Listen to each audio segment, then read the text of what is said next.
Assalamualaikum warahmatullahi wabarakatuh. Perkenalkan, nama saya Sri Nurfantila. Saya dari kelas PJKR 2A, NIM 2407011029. Di sini saya akan menjawab beberapa soal di buku Aswaja ini dengan materi keunggulan Madzhabul Arba'ah. Dan di sini saya akan menjawab soal-soal di halaman 119 sampai 120, yaitu soal nomor 2. Mengapa kita harus mengikuti madzhabit al-arba'ah, bukan mazhab selainnya? Hukum mengikuti salah satu madzhabit arba'ah. Mengikuti selain madzhabit arba'ah bagi umat Islam saat ini hukumnya tidak boleh. Setidaknya ada beberapa alasan tentang ketidakbolehannya. Di antaranya adalah: 1. Pada saat ini tidak sanad yang bersambung yang dapat dipertanggungjawabkan kepada selain mazhab arba'ah. Hal ini berbeda dengan mazhab arba'ah, sanadnya muttasil dan diriwayatkan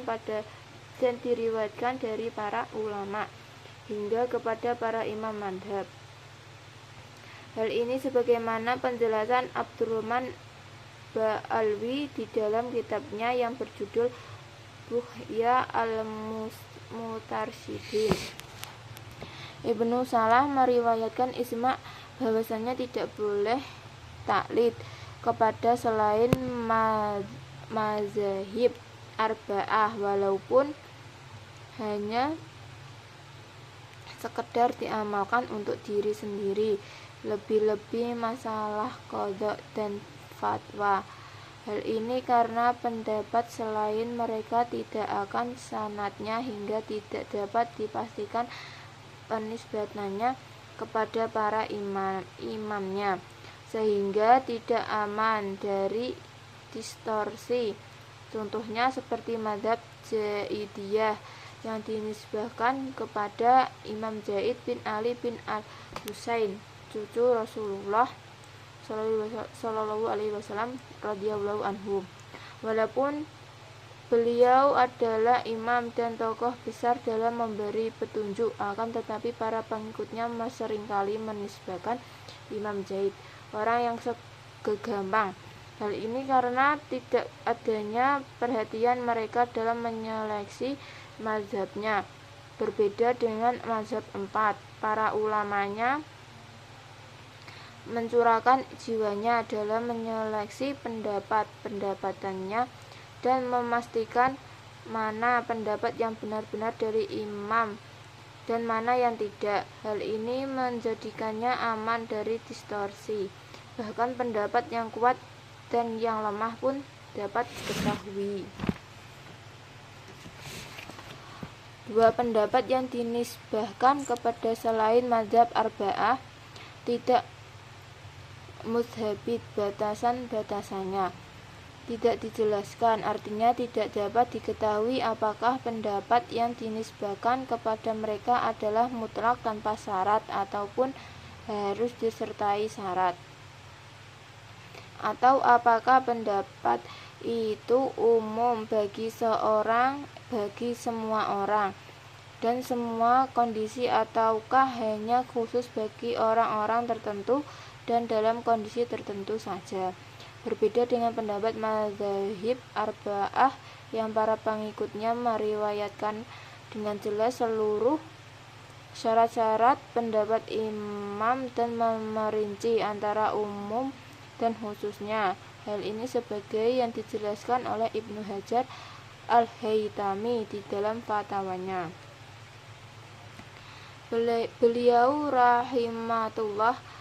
rahimahullah ditanya apakah boleh bertaklid kepada sahabat radhiyallahu anhu dan apa dalilnya. Beliau menjawab, Imam Haramain meriwayatkan dari para ulama ahli tahqiq bahwasanya bagi orang awam tidak boleh melakukannya, sebab pendapat mereka tidak dapat dipastikan penisbatannya, riwayatnya tidak kuat.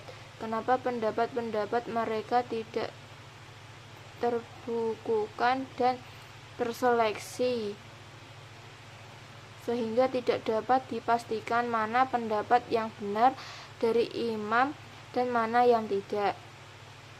Ibnu Salah mantap dengan ketidakbolehan ini, sebagaimana ketidakbolehan mengikuti sahabat tidak boleh juga mengikuti mazhab tabi'in dan selainnya yang sama-sama pendapatannya tidak terbubukan. Taklid hanya boleh kepada salah satu dari mazhab arba'ah, sebab mazhab mereka tersebut dengan jelas mutlak muqayyadannya umum, taksinya berbeda dengan selainnya.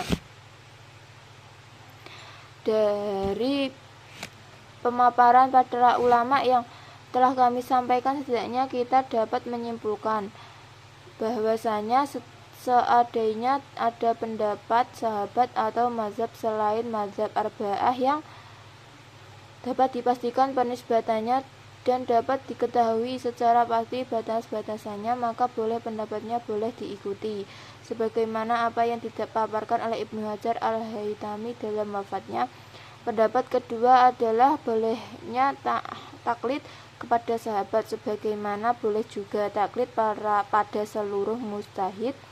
Ibnu As-Subki berpendapat dan pendapat itu adalah pendapat yang sahih menurutku, hanya saja aku berpendapat bahwa tidak ada khilaf dalam hakikat. Bahkan jika mazhab mereka benar-benar bisa dipastikan, maka boleh diikuti, jika tidak maka tidak. Dan soal selanjutnya adalah nomor 3 di halaman 120. Sebutkan sumber hukum menurut mazhab Hanafi, Maliki, Syafi'i, dan Hambali. Yang pertama adalah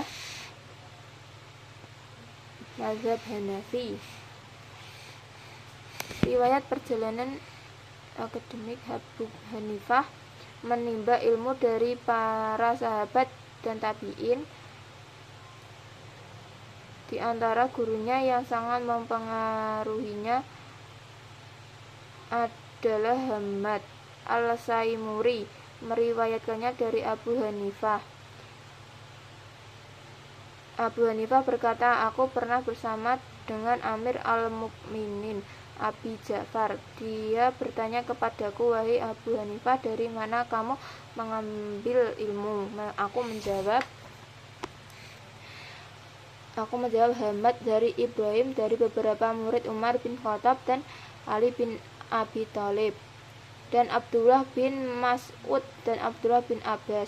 Abu Hanifah menghabiskan waktunya untuk mengajar fikih dan memerangi ahli bid'ah seperti Khawarij dan Mu'tazilah. Di antara karya-karya Imam Abu Hanifah adalah Al-Fiqh Al-Akbar, Al-Alim, Al-Mutawa'alim, dan Al-Risalah ila Utsman Bilbati. Untuk yang kedua, mazhab Maliki.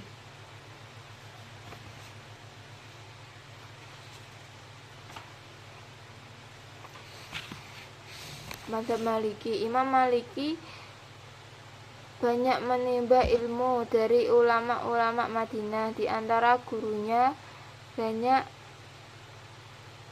dari kalangan tabi'in. Di antara gurunya yang masyhur adalah Abdul Al-Rahman bin Hurmuz, Nafi Maula Nabi Ibnu Umar, Ibnu Syihad Al-Zuhri, Rabi'ah Al-Rayyi. Imam Syafi'i berkata, Malik adalah guruku, aku mengambil ilmu darinya. Dia adalah hujah antara diriku dan antara Allah Ta'ala. Tidak ada seorang yang lebih menganugerahiku melebihi Malik. Apabila ulama disebut, maka Malik adalah bintang yang terang. Di antara karya Imam Malik adalah kitab Al-Muwatta. Dan yang ketiga adalah Syafi'i.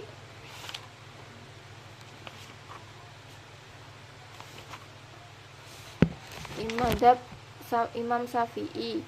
Al-Syafi'i menimba ilmu fikih dari Mufti Makkah Makkah, Muslim bin Khalid al-Zanji karena kepasitan keilmuan al-Syafi'i. Pada umur 15 tahun Al-Jani sudah memberikan izin kepadanya untuk berfatwa. Lalu ia berguru kepada Al-Imam Malik bin Anas di Madinah. Sebelum berguru ia sudah menghafalkan kitab Mu'atta.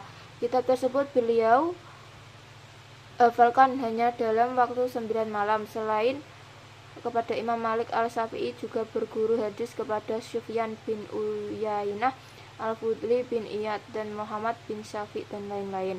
Di antara karya-karya Imam Syafi'i adalah Al-Hujjah, Al-Risalah, Al-Iraqiyah, Al-Mabsut, Al-Sunnah, Biriwayah, Al-Harmalah, Al-Tajibi, Al-Risalah, Ibta, Al-Istihasan, Ihtilaf, Al-Hadis, dan lain-lain. Dan yang terakhir Imam Hambali.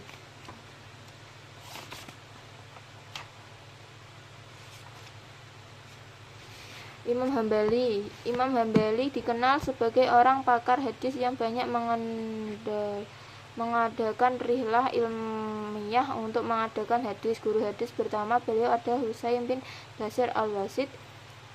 Beliau menimba ilmu darinya selama 4 tahun. Dari gurunya ini beliau menulis sekitar 1000 hadis sebagai bagian tafsir Qadha dan beberapa kitab kecil. Di antara gurunya dalam memahami hadis adalah Al-Imam Al-Syafi'i. Ketika Al-Syafi'i hendak berangkat dari Baghdad ke Mesir, berkata, "Aku keluar meninggalkan Baghdad dan aku tidak meninggalkan seorang yang lebih takwa, lebih paham fikih melebihi Ibnu Hanbal." Di antaranya karya-karya Imam Hanbali adalah Al-Musnad, Fadail, Al-Sahabah, Al-I'la wa Ma'rifah, Ar-Rijal, Al-Asami wa Al-Husna, Hadis Suban, Al-Tarik, Al-Juh, Al-Wara, dan banyak lagi lainnya.